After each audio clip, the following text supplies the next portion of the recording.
8 Steps to Create a Preventive Maintenance Program, Part 1.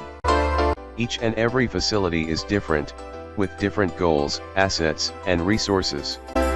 That's why there is no one-size-fits-all approach to creating a preventive maintenance program.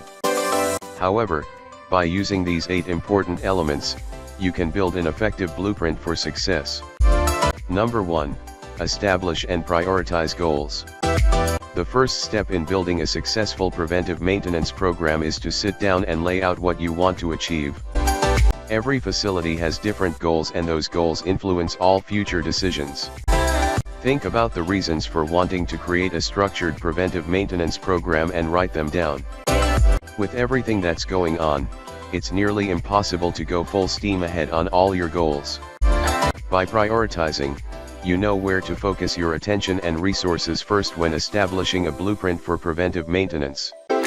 When those tasks are firmly underway, you can begin the next step in your plan. Number 2. Create KPIs and commit to measuring them. There are a variety of maintenance metrics out there that your operation can use to measure your performance. Preventive maintenance software like a computerized maintenance management system will be able to help you calculate these metrics with ease.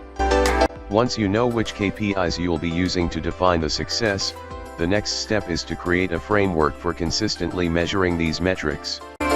Stats are only valuable if you are consistently using them to improve the preventive maintenance plan. It's crucial to build processes and procedures that ensure data is collected, analyzed, understood, and actioned on a regular basis. This way, you will know if you are meeting your goals and where your strengths and weaknesses lie.